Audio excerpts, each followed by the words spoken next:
तारों के बीच स्थित ध्रुव अवतरण के विशाल बादल जिन्हें हम निहारिकाएं कहते हैं। इन निहारिकाओं की गैस में शामिल है हाइड्रोजन, हीलियम और अन्य आयनिक गैसेस।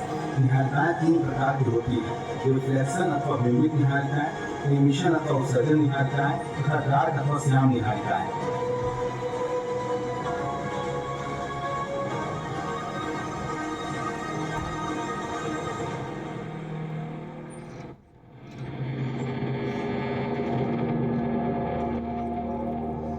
अगर परिस्थितियां सही है तो ये बादल अपने गुरुत्वाकर्षण से सिकुड़ते जाते हैं जब तक कि न्यूक्लियर फ्यूजन से सुलग कर नए तारे जन्म न ले लें। सृष्टि की यह महान क्रीड़ा आज तक चल रही है।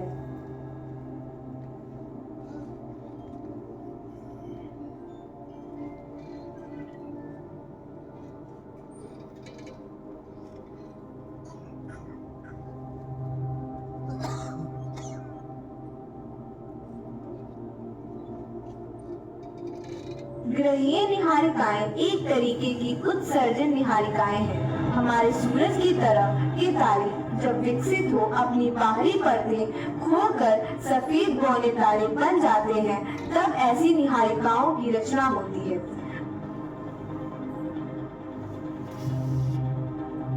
सुपरनोवा के अवशेष एक अन्य प्रकार की निहारिकाएं होती हैं जो अंतरतारकीय अंतरिक्ष को जीवन के लिए अनिवार्य भारी पदार्थ से समृद्ध बनाती हैं।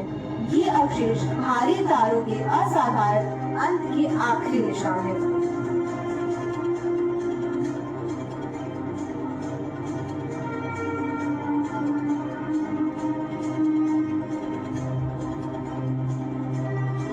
अब हमारे बीच में आ रहा है ब्रह्मांड का राक्षस।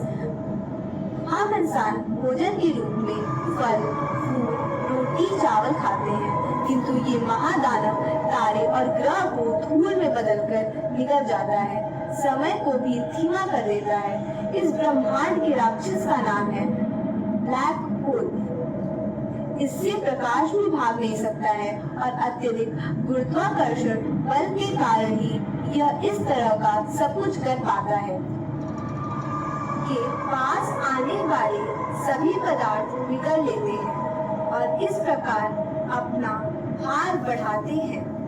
ब्लैक होल में पड़ने वाले पदार्थ उनके चारों ओर एक अनुवृत्ति मंडल बनाते हैं। इस मंडल में तापमान और गतिज ऊर्जा इतनी अधिक होती है कि इससे एक्स-रे और गामा किरणें निकलती हैं।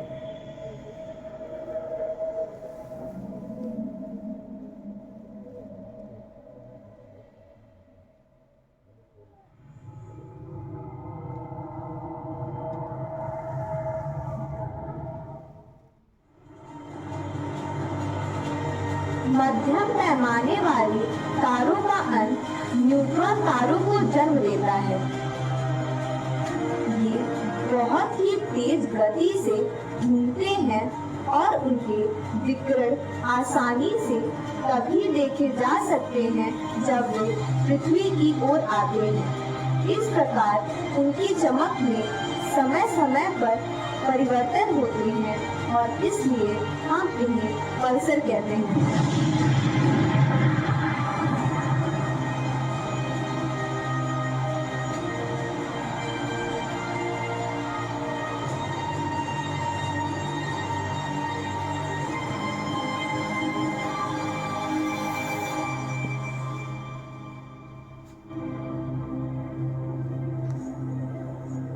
हम जुड़वे तारों को भी देखते हैं जो एक दूसरे के बहुत पास होते हुए बेहद परस्पर प्रभाव डालते हैं।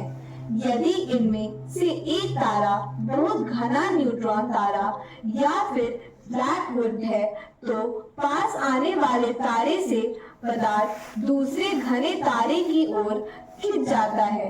धीरे धीरे हम ब्रह्मांड की गहराइयों में जा रहे हैं। यहाँ दो बाइनरी तारे एक दूसरे का चक्कर लगाते हुए करीब आ रहे हैं।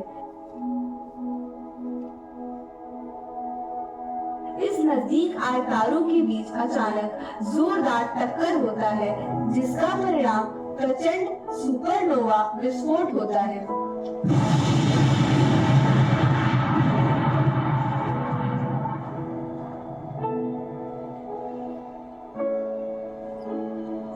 इनसे भी बिरले लेकिन अधिक प्रभावशाली है तो ब्लैक होल का टकराव।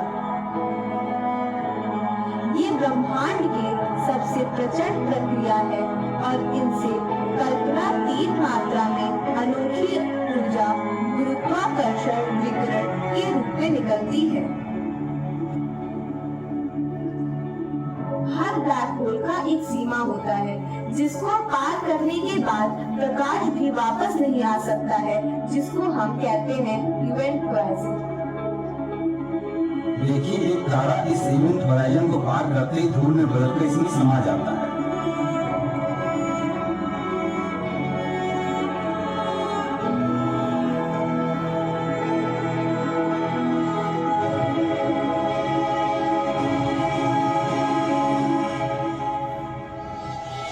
हमारे आकाशगंगा में बहुत सारे ब्लैक होल हैं।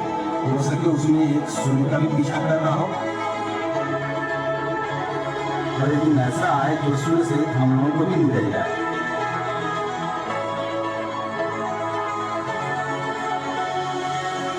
शांत दिखने वाला हमारा ब्रह्मांड चारों तरफ खतरों से भरा पड़ा है। खतरा में क्या हो जाए।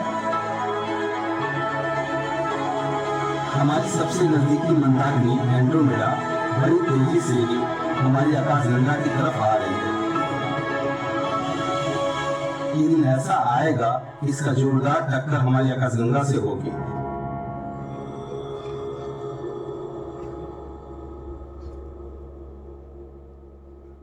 वैसे तो मंदाकिनियों की ज्यादातर टक्कर खाली चली जाती हैं, किंतु यदि कहीं ये टक्कर आमने सामने की हो गई तो चारों तरफ विनाश हो जाएगा, एक महाप्रलय होगा और सब कुछ खत्म हो जाएगा।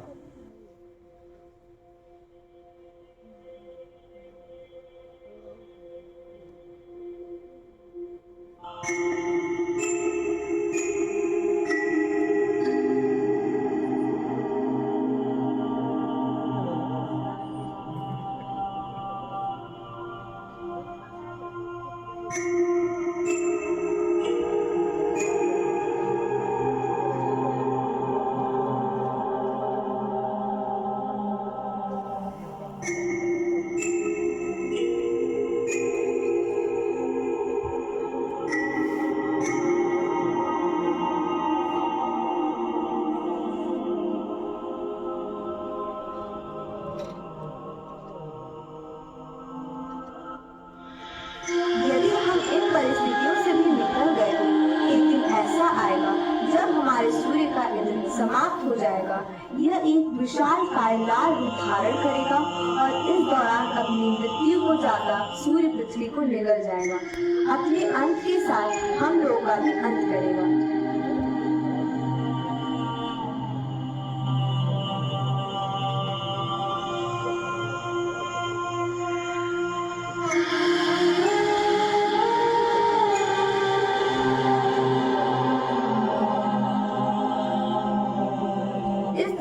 खगोलीय अनहोनी से बचने के लिए वैज्ञानिक लगातार अनुसंधान कर रहे हैं। हो सके भविष्य में कुछ ऐसी मशीन बन जाए जिससे हम समय यात्रा कर सकें और बहुत कम समय में किसी दूसरे ग्रह पर जाकर जीवन बचा पाएं।